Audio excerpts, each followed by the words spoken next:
नमस्कार विद्यार्थी मित्रों, पिछले लेक्चर में हमने 9वां और 10वां सवाल कंप्लीट किया था। अब आगे सवाल नंबर 11 देखते हैं।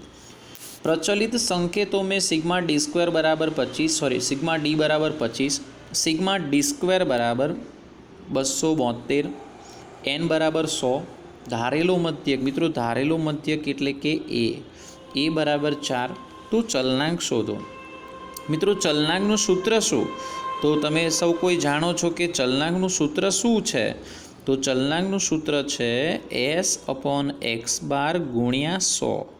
जो गुण્યા 100 ना लखूँ ने तो ये प्रमाणित विचलनांकનું सूत्र थी जाए। मित्रों अहींया सूत्र में मिस्टेक है, तमे जोई शको छो कि अहींया गुण્યા 100 लख्युं नथी। तमारे गुण્યા 100 लखी देवानुं, पाछुं नीचे गणतरी में गुण્યા 100 लखेलुं छे, बराबर है। तो सौथी पहला तो आपणे x² शोधवो पड़े। तो x² सूत्र x² बराबर ए प्लस सिग्मा d/n। कारण के आपने माहिती सिग्मा डी नी आपेली है, तो एना माटे थीने तमारे सिग्मा डी वाळुं सूत्र लेवुं पड़े। तो अंदर ए बराबर 4 मूक्या, सिग्मा डी बराबर 25 मूक्या अने n बराबर 100 मूक्या। तो 4 + 0.25 एटले आंसर आवशे 4.25। अने त्यार पछी सिग्मा एस प्रमाणित विचलन शोधीनुं सूत्र है एस बराबर रूट में sigma d² - sigma d/n whole square. अने एमां सिग्मा d² अने सिग्मा डी नी किंमत मूकी अने n नी किंमत मूकी। तो किंमत मूकता 272 भाग्या 100 अने 25/100 एनो होल स्क्वेर। तो 2.72 - 0.25 नो होल स्क्वेर। मित्रों तमे गणतरी करता तमने फावे छे। एक दाखलो मैं तमने गणतरी करतो पण मोकल्यो छे, तमने ख्याल छे। तो ए प्रमाणे तमे एस लाव्या, एस बराबर 1.63। हवे एस अने x² नी किंमत तमे मूकशो एटले एना आधारे तमने चलनांक मळशे 38.35%। अहींया खास जोजो मित्रों, अहींया गुण્યા 100 तमारे लखवाना छे, जे अंदर लखेला नथी। ओके, हवे आगळनो जे दाखला नंबर 12 छे ए तमारा कोर्समांथी आ वखते निकળી गयो छे, बराबर छे। तो तमारे 12मो दाखलो नथी करवानो। हवे आगळ जोईए। एना पछी 12मो दाखलो तमारे करवानो नथी। त्यार पछी दाखला नंबर 15मो जोईए। तो 15मा दाखलामां फूटबॉलनी रमतमां 2 टुकड़ीए नीचे मुजबना गोल कर्या छे। कई टुकड़ी वधारे सुसंगत रमत रमे छे ते जणावो। तो मित्रों अहींया तमारे शुं करवानुं? तो कि आ जे छे ने टुकड़ी ए माटेनुं छे अने ज्यारे टुकड़ी बी माटे लईशुं ने त्यारे आ जे भाग छे टुकड़ी ए नो ए ध्यानमां लेवानो नथी। एटले के तमारा माटे आ जे छे ए एक्स छे अने आ जे बंने छे एफ छे। एटले ज्यारे टुकड़ी ए नुं लईशुं त्यारे टुकड़ी ए माटे आ एफ थशे अने टुकड़ी बी माटे बीजी लाइन एफ थशे।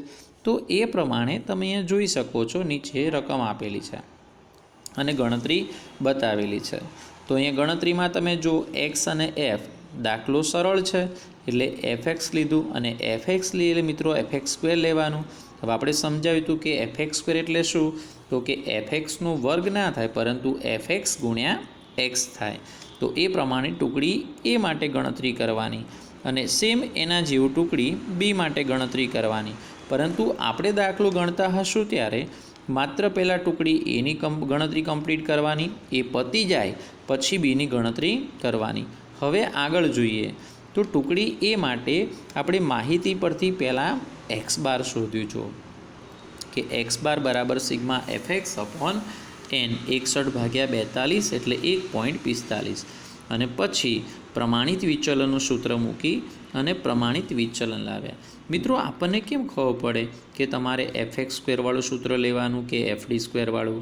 तो मित्रों तमे जे प्रमाणे कॉलम बनावो ने ए प्रमाणे दाखलानी गणतरी थाय, ए प्रमाणे सूत्र आवे। दाखला तरीके तमे fd नुं कॉलम बनावता होय तो पछी तमारा सूत्रनी शरूआत fd² थी थाय, बराबर छे। अहींया तमे सिम्पल सरळ रीतथी दाखलो गणो छो fx वाળી रीतथी, तो ए प्रमाणे आवे। हवे तमे बंनेमां ए प्रमाणे एस शोध्या अने पछी तमे चलनांकनुं सूत्र मूक्युं। तो चलनांकनुं सूत्र मूकीने बंनेना जवाब लाव्या। तो एकनो जवाब 102.76 आव्यो अने बीजानो जवाब 125.23 आव्यो। તો મિત્રો જેનો જવાબ ઓછો આવે ને, જેનો જવાબ ઓછો આવે એ વધારે સુસંગત રમત રમે છે એવું કહેવાય. તો અહીંયા જોઈ શકો છો કે ટુકડી એ માટે ગોળની સંખ્યાનો ચલનાંક ઓછો હોવાથી ટુકડી એ વધુ સુસંગત સંગત રમત રમે છે. મિત્રો આવા દાખલા પરીક્ષામાં 5 માર્ક્સમાં પૂછાતા હોય છે. હવે આપણે એના પછી દાખલા નંબર 6ની વાત કરીએ. છઠ્ઠો દાખલો એ તમને મિત્રો સૂત્ર આવડતું હોય તો એ દાખલો સરળ લાગે. દાખલા નંબર 6માં એવું કહેવા માગે છે કે દાખલો ગણતી વખતે આપણે ભૂલ કરી છે, એ ભૂલને સુધારવાની છે. તો શું કહે છે કે 100 અવલોકનનો મધ્યક અને પ્રમાણિત વિચલન આપેલો છે. તો તમારે શું કરવું પડે, પહેલાં તો સંપૂર્ણ માહિતી લખી નાખો.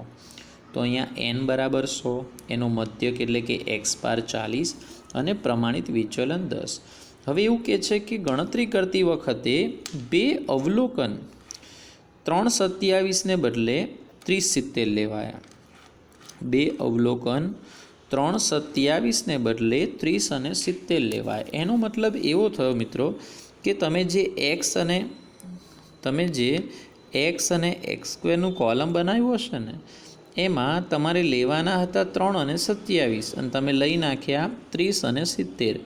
તો તમારે કરવું શું પડે, આ જે ટોટલ છે ને માઇનસ કરવું પડે અને પ્લસ કરવું પડે.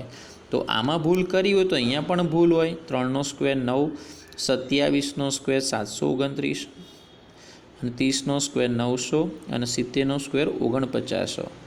એનો મતલબ કે આ બંને બાદ કરવા પડે, આ બંને પ્લસ કરવા પણ પડે. શેમાં? તો કે એના ટોટલમાં. તો અહીંયા તમે જોઈ શકો છો કે સૌપ્રથમ x બારનું સૂત્ર મૂકી અને આપણે સિગ્મા એક્સ લાવ્યા.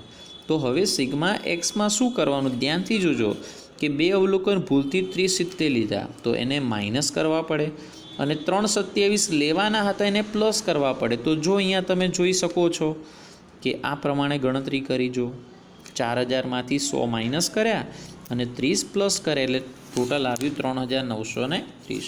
અને પછી સુધારેલો મધ્યક શોધ્યો. અવલોકનોની સંખ્યા તો એ જ રહેશે, કારણ કે 2 અવલોકન નીકળે છે તો સામે 2 અવલોકન પ્લસ થાય છે. હવે આગળની ગણતરી જોઈએ. તો સેમ એ પ્રમાણે પ્રમાણિત વિચલનનું સૂત્ર મૂક્યું. તો પ્રમાણિત વિચલનના સૂત્રમાં પણ જો એણે શું કર્યું, તો કે એસની કિંમત આપણે જાણતા હતા 10 એટલે એનો સ્ક્વેર કર્યો. એણે વર્ગમૂળની નિશાનીને દૂર કરવા માટે એણે બંને બાજુ સ્ક્વેર કર્યો. એટલે અહીંયા s² અને આ બાજુ રૂટ નીકળી જશે. એસની કિંમત 10 હોવાથી 10નો સ્ક્વેર લખ્યો અને આ બાજુ 10નો સ્ક્વેર કર્યો, આ બાજુ સિગ્મા x² નથી આપ્યા તો સિગ્મા x² અપોન n 100 અને x બારનો સ્ક્વેર એટલે 40નો સ્ક્વેર 1600. પછી આ પ્રમાણે ગણતરી કરી જુઓ. 100 બરાબર સિગ્મા x² અપોન 100 માઇનસ 1600. હવે માઇનસ 1600 જે છે એને બરાબરની પહેલી બાદ લઈ ગઈ એટલે 1700 થશે. પછી 100 ગુણાકારમાં જશે એટલે 1700 ગુણ્યા 100 એટલે 1,70,000 થશે. આ પ્રમાણે તો આ જે ટોટલ આવ્યું એ ખોટું છે. હવે એમાં શું કરવાનું, તો આગળની ગણતરી પ્રમાણે જે 2 અવલોકન ખોટા હતા 30 અને 70 એના સ્ક્વેર માઇનસ કરીશું અને 3 અને 27ના સ્ક્વેર ઉમેરીશું. જો આ રહ્યું આ પ્રમાણે. તો 30નો સ્ક્વેર અને 70નો સ્ક્વેર બાદ કર્યા, 3નો સ્ક્વેર 27નો સ્ક્વેર ઉમેર્યા તો તમારું ટોટલ આવ્યું 1,64,938. અને પછી સુધારેલ પ્રમાણિત વિચલન પ્રમાણે ફરીથી સૂત્ર લખ્યું અને ફરીથી જે કિંમતો હતી એ બધી કિંમતોનો ઉપયોગ કર્યો. તો સુધારેલા સિગ્મા x² 1,64,938 છે તો એ લખ્યા, n તો 100 જ રહેશે. સુધારેલા સિગ્મા x² આગળના પેજ ઉપર જોયું 3920 ભાગ્યા 100. તો એ પ્રમાણે ગણતરી કરી અને પછી ભાગાકાર કરી માઇનસ કર્યું તો તમારો s આવ્યો 10.25. તો આ પ્રમાણે s લાવ્યા. તો આ રીતે x બાર અને પ્રમાણિત વિચલન એટલે કે એસની ગણતરી કરીને લાવ્યા. મિત્રો તમને દાખલામાં ખ્યાલ આવી ગયો હશે. તો આ દાખલા તમારે ધ્યાનથી જોઈ અને પછી મોઢે ગણવાના છે. ધન્યવાદ.